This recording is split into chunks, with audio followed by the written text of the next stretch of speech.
Air Adventures of Biggles.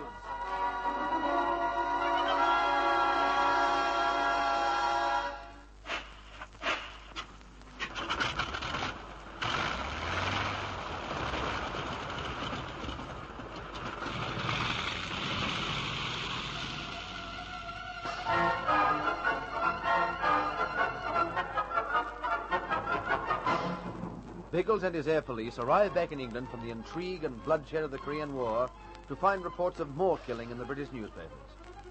They read of native terrorism in Africa, where weird and frightening secret societies are inciting the dark peoples to murder and torture both white and black men. Tony Harvey, a wartime comrade of the Flyers, is one of the victims. A newspaper reports that he's been killed by the dreaded Mau Mau in Kenya. Then Biggles receives a summons to Scotland Yard. He and his police are to track down native terrorists in Africa. Biggles is a little resentful as he faces Assistant Commissioner Raymond. Well, my folk are tired, sir. We've been working at high pressure for weeks. I think it's asking a bit much to fling them into another job so soon. Oh, don't blame me for it, Biggles, or Scotland Yard. The world today's in a state of unrest. It's like a volcano, grumbling and muttering all the time, liable to burst into uncontrolled activity at any minute. So we are expected to sit on top of this volcano and keep it quiet, are we? No, not quite that. But you're in the peculiar position of being able to control some of its activity when it does break out. That's a compliment to you, Biggles, but you can blame the state of the world if it's sometimes paid to you at an inconvenient time. Well, don't let's beat around the bush, sir. If something's to be done, I'd rather have the facts and get down to work. Do you remember Tony Harvey? He was flying Spitz during the war. I read the report in the paper last night. He was murdered by the Mau Mau in Kenya recently. No, that isn't quite correct. Because the exploits of the Mau Mau have been particularly vicious during the last few months, newspapermen are prone to blame them for all African atrocities. Then Harvey wasn't killed by the Mau Mau? No. Actually, he was killed in Rhodesia. It happened about 3 months ago.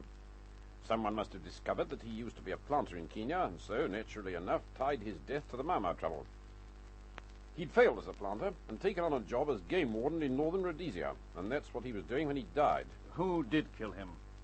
A character called the Black Elephant. Black Elephant? Dramatic title, isn't it? He's a dramatic bloke. And he's the boy you want us to lay low. That's right. But we'll go back to the beginning of the story. Roughly 3 years ago, this man's name began to be whispered in terror by African natives. His full title is Zulu, the Black Elephant, Lord of Africa. I should say he created the name to impress the natives. I gather he did impress them. He did, by moving about Africa and leaving a trail of brutal murder and theft. He's still doing it. Hasn't he ever been caught? No. He doesn't confine his activities to one area.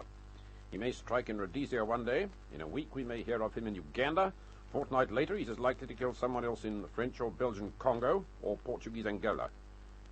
Like his namesake, the wild elephant, he makes his kill and then disappears. He's no fool, this Zulu. He's a most intelligent and dangerous man. No one knows very much about his beginnings, but he's obviously had some contact with white men because he speaks English fluently. Then, apart from his cunning, he uses physical strength to dominate the natives. He's a giant of a man, a great ugly giant, who dresses in the traditional Zulu leopard skin and ostrich feathers, and uses the weapons of both black man and white for his killing. I want to impress on you, Biggles, that this man is highly dangerous. Because he's a killer? More than that. Because he dreams of one day being the overlord of Africa, ruler of an immense native kingdom in which white men have no part. Well, I'm not interested in the politics of this situation, sir. No, neither am I. But for the sake of the natives themselves, the Black Elephant must be destroyed. His methods are indiscriminate murder and theft. He destroys everyone in his path, black and white. And he leads a big gang of men like himself, men who kill for the sake of killing. Surely it can't be hard to find a big gang like that. A decent body of troops could wipe them out in no time. Africa's an enormous continent, Biggles. Authorities of all states have been chasing him for years, but so far they haven't found it possible to pin him down. And in the meantime, his hold on the native population is growing stronger, and the actions of his gang more ruthless and daring. And you want me to go out with 3 men and a girl to find this gang and wipe it out? Yes, I know. It's a tremendous task, Biggles, so I shan't order you to do it. But with your mobility and experience in tracking down dangerous characters all over the world, I feel you might succeed where an army would fail. Will you do it? Give me the complete story. Then I'll give my answer.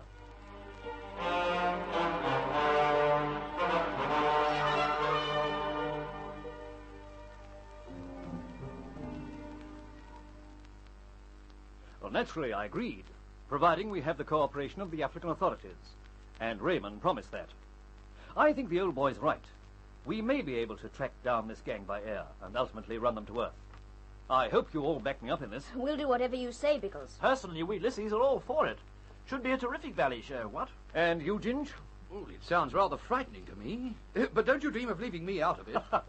No one will be left out of anything on this assignment. Now, we'll get down to detail. I've been very carefully through the full story with Raymond, and I've found only 2 angles which might help us. Are they good angles? I think so. Our task is quite straightforward. We have to find Setezulu and see that he's either arrested or destroyed. If we can wipe out his gang at the same time, all well and good. But the Black Elephant himself is our objective. Oh, we'll do it on our ear, old trout. We'll simply find his headquarters, wait for the blighter to come home, then let fly at him with our jolly old catapults. So far, there's been no suggestion that he has a headquarters. But I think he has. Is this one of the angles you were talking about? Yes. You see, his practice when he raids a native village is to burn it down, kill all the occupants, and make off with their cattle. African natives measure their wealth by cattle, don't they, Biggles? That's right. And as Setezulu has been stealing cattle consistently for 3 years, he must be an extremely wealthy man now. Do we know where he's been selling the cattle, old trout? He hasn't. And that's why I think this is a good angle. Somewhere in Africa there must be an immense herd of cattle belonging to the Black Elephant. If we look for that herd, sooner or later we'll find it, and then find Setezulu. A herd that size shouldn't be hard to spot from the air. I don't bank too much on it. There are thousands of herds of cattle in Africa, but it is a lead. And what's your other angle, Biggles? A very important one.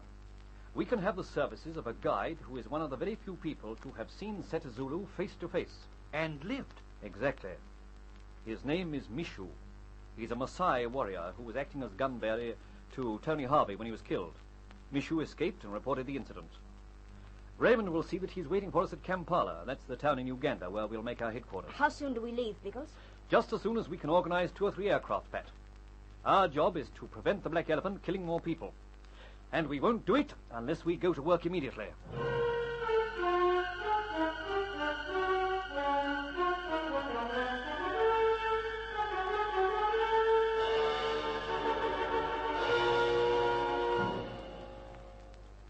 You know that we are in Africa to catch the Black Elephant, Mishu? Perhaps to kill him? Yes, Bwana. I was told of this. Do you think we'll be able to do it? Black Elephant must be killed. That's how we feel. I understand that you know most of the native tribes in Central Africa, that you can speak with them and that they trust you. Mishu is a mighty hunter. He is known, Bwana. That's one of the reasons I want you with us. The other, of course, is that you know as much as anyone about Setezulu. Do you agree to help us hunt this Black Elephant? It is my wish to help you. I have sworn to kill Setezulu. You know how dangerous it will be. I have sworn to kill Setezulu. Good. I'll discuss him with you later, Mishu. First, I want to send my people to fly over the land and become accustomed to it. Will you ask them to come into the hut?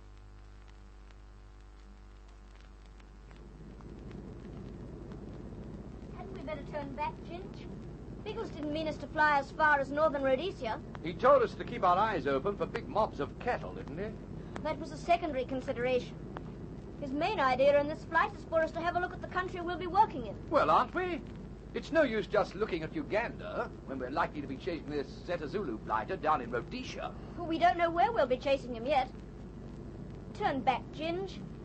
Biggles will think we're in trouble. All right, we'll fly to the next belt of forest and then turn. We've seen so much of this grassland that I'm dying for the sight of a few trees again. We'll see plenty of plain country in Africa. This is what they call the veldt. Ginge, that figure moving through the grass. Isn't that a man? That's a white man, by George. And he looks pretty groggy. He's trying to wave to us. Put down, Ginge. You can land anywhere there. Yes, that poor blighter needs help.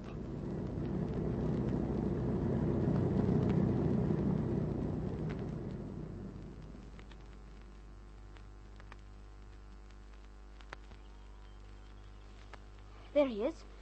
I can see him lying in the grass ahead of us. Yes, must have passed out. Don't look at him, Pat. I've seen him already. He's been cut to pieces. By a knife, wasn't it, Ginge? Something like that. He's still conscious. Give him a sip from your water bottle. Dead. All of them dead. Got all of us. Black elephant got all of us. The black elephant got all of us. Hear that, Pat? The black elephant's done this. He's struck again.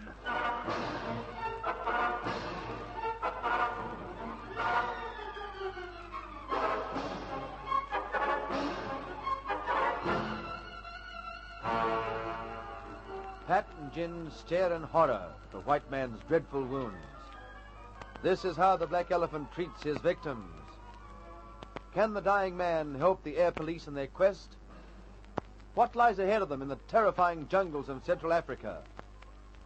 This enthralling story will unfold in the next exciting chapter of The Air Adventures of Biggles.